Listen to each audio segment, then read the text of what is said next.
This is from the most recent Working Group 2 Impacts report to the IPCC, published a little over a month ago. And this is called the burning embers, because you can see the impacts. These are various measures of climate change impacts, and they get worse and worse as warming increases. And what I want you to take from this, and again, these aggregate impacts, we're talking about impacts on water, on food, on human health, on our economy, on ecosystem diversity, on national security. Regardless of what impacts you look at, once you get into about 2 degrees warming, you can see you're sort of getting into the red zone with respect to each of these measures of impacts, the danger zone. At 4 to 5 degrees, you're well into the purple in some of these impacts. And so I think a picture really is worth 1,000 words here when we're talking about climate change impacts. This is what we're talking about. In the words of my colleague James Hansen, the former director of the NASA Goddard Institute for Space Studies, in that scenario, if we warm the planet 4 to 5 degrees Celsius, business as usual fossil fuel emissions for the rest of the century, we are leaving behind a fundamentally different planet. It's not going to be the planet that many of us grew up on. Now, I used to end the sequence with the polar bear, okay? The iconic climate change symbol. You're not allowed to give a talk about climate change without showing a polar bear stranded on a piece of ice. Well, I think somewhat accidentally, in often portraying climate change and using the polar bear as the symbol of climate change, we've sort of inadvertently painted this picture of climate change as this distant problem, something far off in the Arctic, maybe far off in the future, and not very tangible. And so now everywhere I give my standard talk on climate change, I try to talk about how climate change is impacting us now, where we live. It's not hard to do. I gave a talk last year in San Angelo, Texas, and I showed this graphic at that talk that depicts the 2011 Texas drought. Record drought led to a loss of 25% of their livestock, decimated agriculture across the state. And I showed that, and somebody in the audience pointed out, you know where that is, don't you? That's San Angelo, Texas. It's what we used to call Lake Fisher. A week later, I went off to Portland, Maine, to talk about climate change. The day before, I read this article in the New York Times. The iconic species, the icon of Maine, the moose, is threatened by climate change. Warmer winters allow pests that afflict the moose to live through the winter, and it's leading to a decrease in moose populations. I gave a talk in northwestern Missouri State, which was the sort of ground zero of the 2012 Midwestern heat wave, a record heat wave. And these heat waves are becoming more and more common. They basically doubled in frequency relative to half a century ago. And what I pointed out is this record heat wave, summer 2012, what the models tell us is that will be, by the middle of this century, we will call that a typical summer day. That's the sort of changes that we're talking about. California, the record drought we've seen this winter in California, there's an increasing body of work that suggests that climate change may indeed have played a role. Climate change may be pushing us towards greater drought in the West through a combination of warmer soils, more evaporation, shifting atmospheric circulation patterns, and changes in the pattern of the jet stream, like what we saw this winter. All those storms that are supposed to go to California instead headed north, giving the Pacific Northwest record flooding. If you're talking down in southern Florida, in Miami Beach, in Miami there's this seasonal high tide called the king tide. It happens every year. But it didn't used to flood the streets of Miami when it happens, and now it does. And we're seeing sea level rise now in increasingly severe flooding associated with high tides that in the past would not have flooded the streets of Miami, or in the case of Sandy, we now know that at least 25 square miles of land in Manhattan was flooded by Sandy, that would not have been flooded had there not already been a foot of sea level rise that made that surge higher than it would have been. Well, here in Utah, I don't have to convince you that climate change could be a problem. Obviously, for tourism, the ski industry is sort of one of the main draws for tourists who come to Utah. And drought is very much in your potential future. If you continue on this course that we're on, the models tell us we'll probably see worse drought in this part of the world as well. Salt Lake Tribune actually reported on these impacts earlier this year. So, then I asked, if the science is this clear, if there's this clear consensus among the scientists that this is a problem, it's due to us, and there are real risks if we don't do something about it, why no action? It's a rhetorical question, obviously, because I think we all know why there's been no action. There are powerful vested interests who understandably don't want to see us change our way of doing things. They're profiting quite well, thank you, from our current, to quote former President George W. Bush, our addiction to fossil fuels.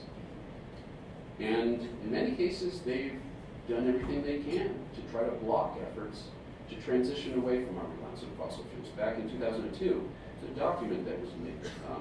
Republican pollster Frank Luntz was advising his clients, essentially fossil fuel interests, that there was a closing window of opportunity. The public was becoming convinced that there was a scientific consensus about human-caused climate change. And if they were to come to believe that there was a scientific consensus, they would demand that action be taken. But, he said, there was still a window of opportunity left to manufacture doubt and controversy, to create front groups whose job it is to criticize and attack the underlying science, to attack the scientists, to hire advocates with impressive sounding scientific credentials, to attack the work of their fellow scientists. Ultimately, the effort is to create so much controversy that the public decides there's too much uncertainty to act on this problem. Coupled with the very misleading and wrong argument that action would hurt our economy. Actually, inaction on climate change will cost us far more than action. That's true now, and it will become far more true in the future. And so what he said was, you need to manufacture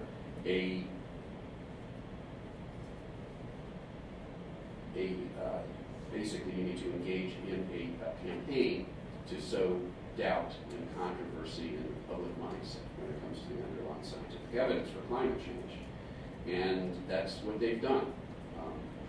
If it sounds familiar to you as a tactic, it might be because it's exactly what the tobacco industry did decades ago.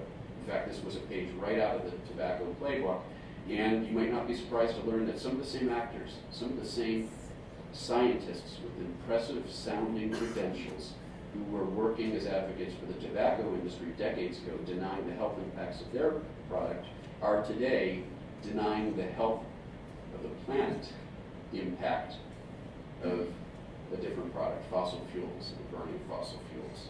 And so many would call this the politicization of science.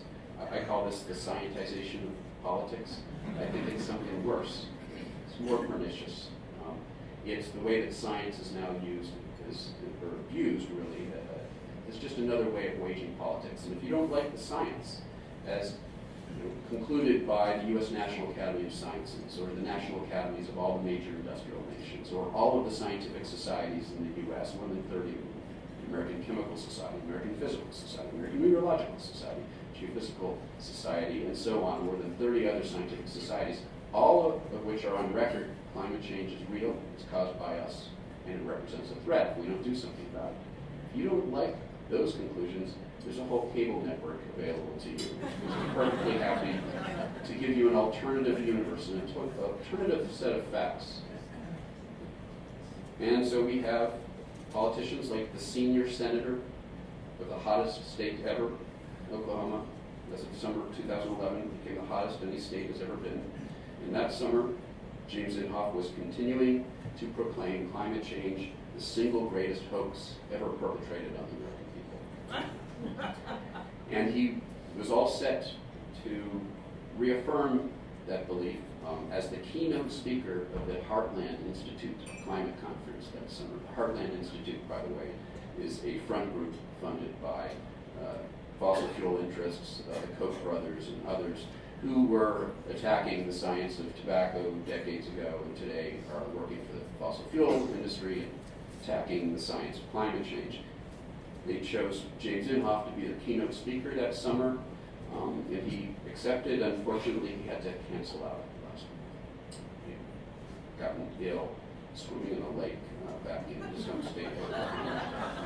It was suffering from an algal bloom as a result of the unprecedented heat and drought that Oklahoma was experiencing at the time. So, how did I find myself in the center of all this? Well, you already know that. My colleagues and I, a decade and a half ago, published this curve called the hockey stick curve, and it was featured in the summary for policymakers of the 2001 IPCC report, and it became an icon in the climate change debate. And as happens to icons in the climate change debate, as you may well know by now, they get attacked. And indeed, I was often attacked personally in a cynical effort to discredit the science of the hockey stick, in a cynical effort to try to convince the public that the hockey stick was somehow the sole basis for our concern over human-caused climate change. When in fact, as you saw in my presentation, the first few minutes I presented you with everything you need to know scientifically to know that climate change is real, it's caused by us, and it's a threat. It's based on irrefutable measurements of how the planet is warming up in response to the increase in greenhouse gas concentrations from fossil fuel burning, which basic physics tell us has to be warming up the planet. And guess what? The planet is warming up. And we can't explain it from natural factors. Those are the primary lines of evidence. But the hockey stick was a very visual depiction of the threat of human-caused climate change. And as such, those looking to discredit the case for concern over climate change felt that they needed to take it down, often by trying to take me down personally. And so it doesn't matter that there's a veritable hockey league now, which is to say there are dozens of these kinds of reconstructions performed by different groups using different methods, different data. They all come to the same conclusion. Recent warming is unprecedented as far back as we can go. The latest IPCC report concludes that probably goes back at least 1,700 or 1,300 years, 1,400 years, and probably longer. But 1,400 years is as far back as we can confidently go now. And it wouldn't matter, even if you got rid of the entire hockey league, we would have many, many independent lines of evidence, some which are actually far more important, that tell us that human-caused climate change is real. But the attacks have continued. Back in 2005, as I was getting set to take a new position at Penn State University, leaving the University of Virginia, I got a letter from Joe Barton of Texas. Well, actually, it wasn't a letter, it was a subpoena.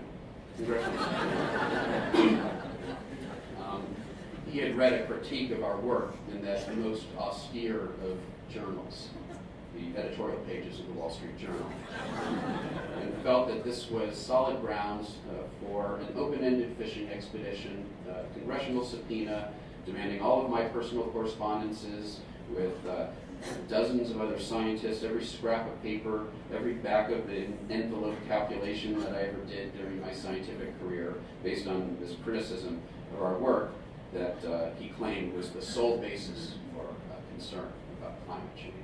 A recurrent theme here. Well, that effort was defeated, and he eventually withdrew in his attacks after even some very prominent fellow Republicans criticized him for engaging in essentially modern-day McCarthyism. But the attacks didn't stop there. Some years later, Ken Cuccinelli, the newly minted Attorney General of Virginia, his first act was, oh, I'm sorry, it's the wrong Cuccinelli scandal. His first act was actually to try to change the state seal of Virginia because it exposed a certain part of the anatomy of the Roman goddess Virtus. It was his second act as Attorney General was to take a page from the Joe Barton playbook and use his authority as Attorney General, others would say use his authority as Attorney General to use a civil subpoena, it's known as a civil investigative demand, that is typically reserved for ferreting out the state waste and fraud. That's what it was designed for, like Medicare fraud. But he concluded that since while I was at the University of Virginia, I was working on the science of climate change. I guess my good friend Court was at the same time. And clearly that's fraudulent science. This was a perfectly appropriate application of the civil investigative demand. And so he demanded, guess what, all of my personal emails with 39 scientists around the world. That didn't go over well with scientific organizations, with the American Meteorological Society. The journal Nature decried what it saw as a blatant and transparent effort to intimidate scientists whose findings might be inconvenient to the special interests that he represents that fund his campaigns. The Washington Post couldn't get enough of this. They published no less than 5 editorials blasting what they called Ken Cuccinelli's witch hunt against me and the University of Virginia. And even their award-winning cartoonist, Tom Tolles, couldn't resist commenting on the matter, not once, but twice. And I have to say, this is my personal favorite. Cuccinelli up in the judge's chair, and he wants the emails of this guy too, but it's Galileo, so I have to confess I don't mind being compared to Galileo. Well, it was quashed. His civil subpoena was quashed by the lower court, really in a technicality. The court noted that in his 40-page filing to the court, he had forgotten to provide some evidence of wrongdoing on my part. It was rejected. Of course, he challenged it to the state Supreme Court, which rejected it with prejudice, meaning they really don't want to see the Attorney General ever come back to the court with something like that again. So that was a momentary victory. But it didn't take long until a front group, funded by the Koch brothers, tried to use the state open records law to demand, guess what? The precise same emails that Ken Cuccinelli tried to get a hold of through the civil investigative demand. The lower court rejected that as well.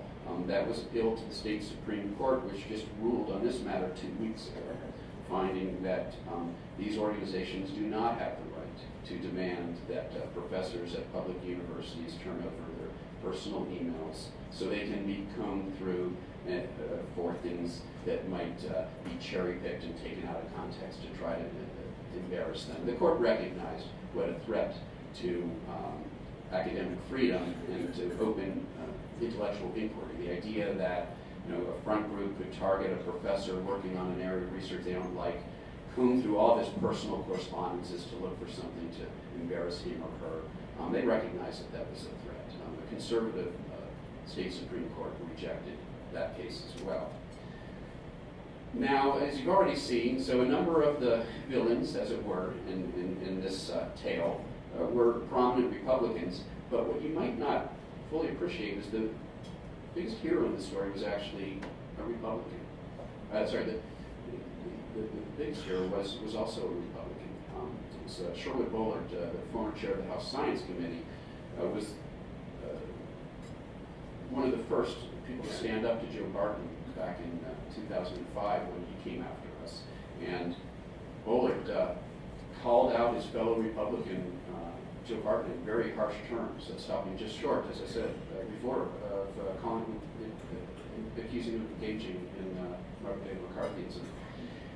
And there are, Bullard isn't alone. There's an increasingly small but growing chorus of Republicans now who are saying, look, if we continue down this road as a party, we are going to become the party of anti-science. And let's not go there. Let us engage in the meaningful and worthy debate about what to do about this problem. But let's stop burying our heads in the sand and pretending that this problem doesn't exist. And that makes me hopeful that maybe we will move past this current fake debate that we're stuck in our politics, where we have a House of Representatives with a science committee leadership on the House Science Committee does not accept the science of climate change. They don't accept the science of evolution either. So I'm hopeful we'll get past that. There are more and more Republicans coming out and saying, let's talk about free market approaches to dealing with this problem. Revenue neutral carbon taxes. Let's get on the, let's be part of this discussion rather than be left behind, because the rest of the world recognizes that the future is in a clean energy economy. And if we continue down this road that we're on, we're going to be left behind the rest of the world. And so that gives me some optimism that we will get on to the meaningful discussion of what to do about this problem. And there's a worthy debate to be had, whether you're in a state like Pennsylvania, which is a fossil fuel state. The state I come from, it was built on coal. It was where oil was discovered in this country, in fact.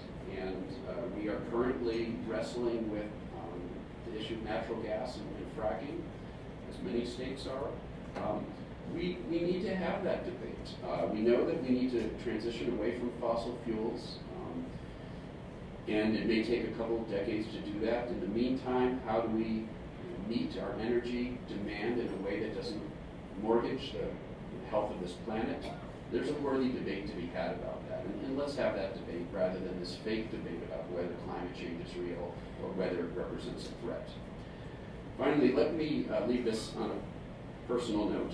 Climate change is often framed, as we've seen, as a scientific issue or an economics issue, a matter of cost-benefit analysis, or a matter of policy, politics. To me, more than anything else, it's a matter of ethics, and in particular, intergenerational ethics. This is a picture of my daughter, and there's a polar bear on top of her, and I promise we're not torturing her. This is at the Pittsburgh Zoo, where you can walk through a plexiglass tunnel underneath the polar bear feeding pool. And if you happen to be involved in an NSF-funded climate change outreach program for zoos and aquaria, and the manager of the zoo, you might be able to convince him to throw the fish in the pool when your daughter's walking in there. What's happening here? But on a serious note, I'd hate to think that my daughter would return to this zoo decades from now with her children or her grandchildren and point to these magnificent creatures and talk about how they used to live in the wild, but we literally melted their home. And of course, that's just one aspect of a much broader array of problems that we will be creating. Fundamental challenges, fundamental damages when it comes to issues of food and water and health and our economy and national security. Every sector of society is already being negatively impacted by climate change, and we've seen just the veritable tip of the iceberg. It will get much worse if we do nothing about this problem. The good news is that there is still time to do something about this problem. We can still stabilize warming, as I said, below 2 degrees Celsius, which will prevent the worst impacts from happening. But there isn't a whole lot of time. If we're to do that, if we're to stabilize CO2 concentrations at levels low enough to prevent warming of more than 2 degrees warming of the planet, let alone 4 or 5 degrees warming of the planet, we need to begin that transition now, away from our burning of fossil fuels towards clean energy. I know that HEAL is working very hard here in Utah in trying to help us make that pivot, make that transition to a fossil fuel-free energy economy. And I applaud them for doing that, and I thank you for your attention.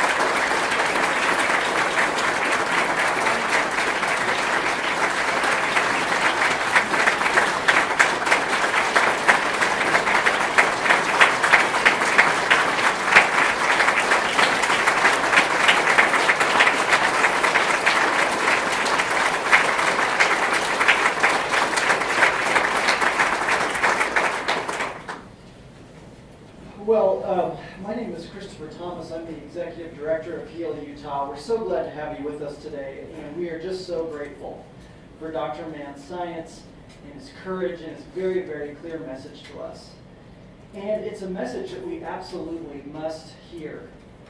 But at the same time, if you're like me, it's a pretty painfully heavy message, isn't it? And I'll admit that sometimes I really feel the weight of it. I feel overwhelmed by it. And it's like, the proof that we're wrecking the climate is so clear, and yet what hasn't been clear is what to actually do about it, right?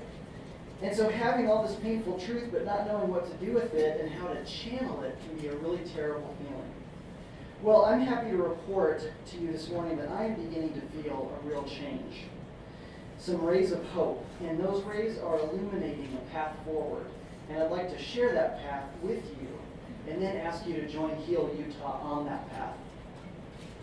Where that path eventually leads is right through Utah's biggest utility, Rocky Mountain Power. Now, some of you, maybe that surprises you. Because on the one hand, all of the sophisticated science that keeps getting clearer and clearer about the picture of how climate change is affecting us, but on the other hand, those entities who are most responsible for the unlimited dumping of carbon pollution into our atmosphere, they've managed to stay largely out of the public eye. The simple fact is that coal power plants are the largest single contributor to the carbon pollution that is wrecking the climate. By some estimates, burning coal is responsible for nearly 40% of all carbon pollution worldwide. And that's nearly double all of the carbon pollution from cars, trucks, and trains in the entire world. And Utah's largest electric power provider, Rocky Mountain Power, happens to be the single largest air polluter among all power companies across the entire western United States. Let me say that again.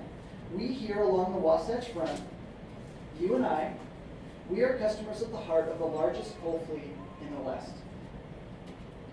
And as a consequence, we are sending our money every month to the single largest contributor to climate change anywhere in the West. That's shocking, right? But you won't find that statistic anywhere on Rocky Mountain Power's website.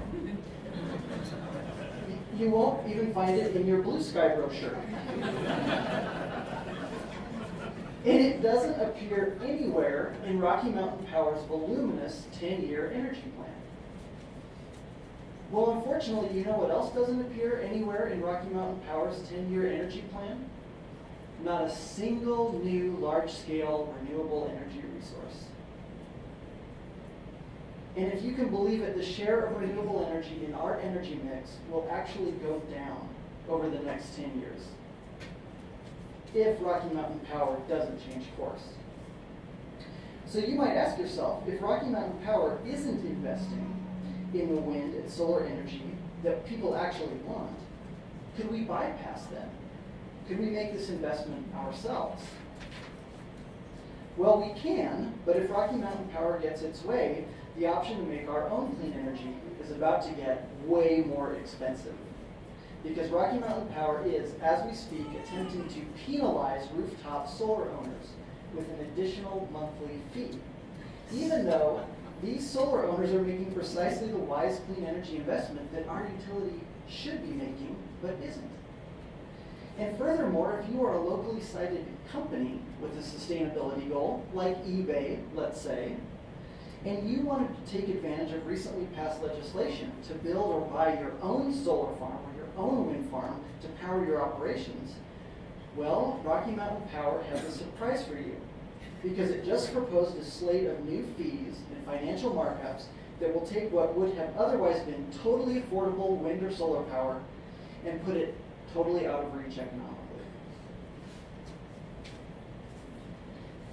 Now, it probably won't shock you to hear that occasionally, from time to time, certain companies or politicians might point the finger at environmental groups and say that it's environmental groups that are standing in the way of progress, who are prioritizing health and environment over jobs and innovation. But I ask you this morning, who is standing in the way of our clean energy progress? Who is standing in the way of new clean energy jobs for Utah? Who is standing in the way of the renewable energy future Utah actually wants, which is less coal and more solar and more wind power? And who is hindering the companies and developers who would otherwise be investing hundreds of millions of dollars in green energy right here in Utah? It's our own utility. It's Rocky Mountain Power.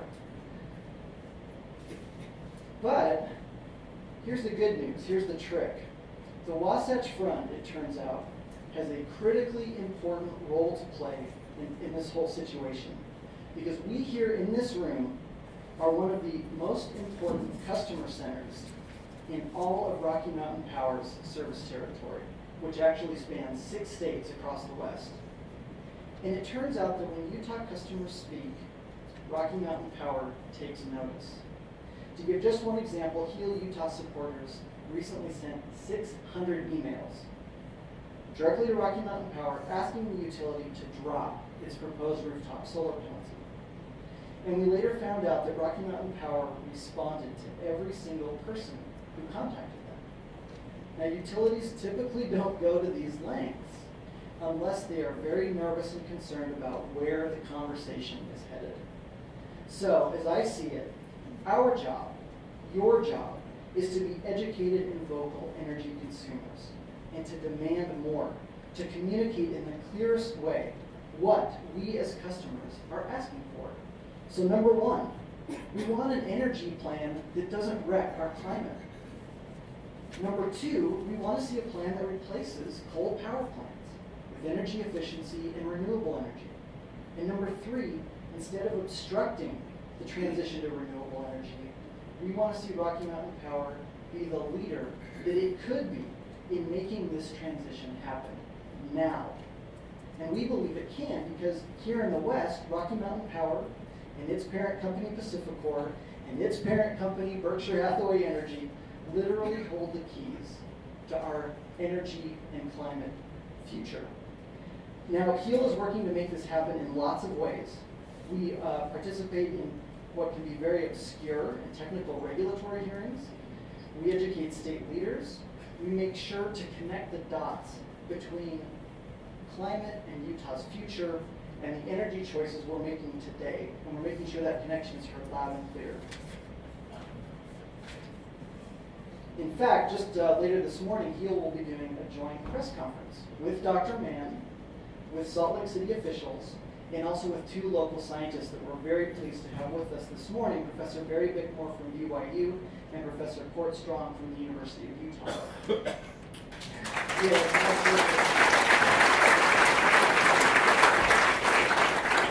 What we're going to be doing is talking about the irrefutable science on climate change, the local impacts we're already feeling here in Utah, and the actions that we must take. And later on today, we'll be meeting with the editorial board of the Deseret News. So this morning, I am asking for you to join us on this path of energy literacy and energy advocacy by making a donation to HEAL Utah. Now, thankfully, it turns out that HEAL's efforts are being noticed nationally. The prestigious Energy Foundation has pledged to match, dollar for dollar, every donation you make today, up to a total of $15,000, which is the largest single match we've ever had at our spring breakfast event.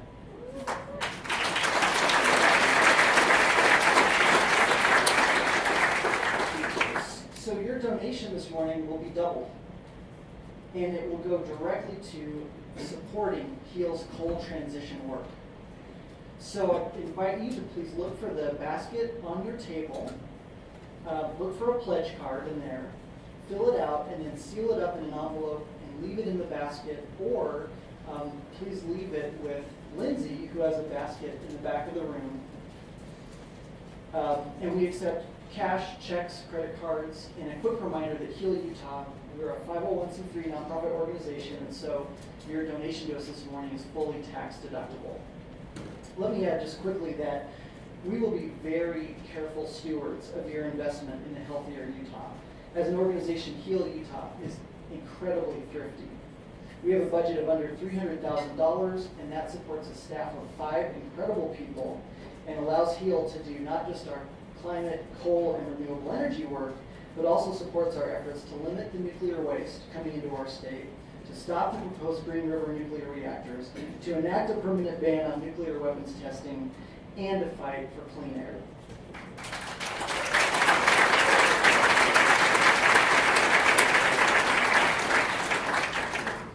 So let me close by saying that the most important energy decisions are often made with next to no public knowledge and almost no public input.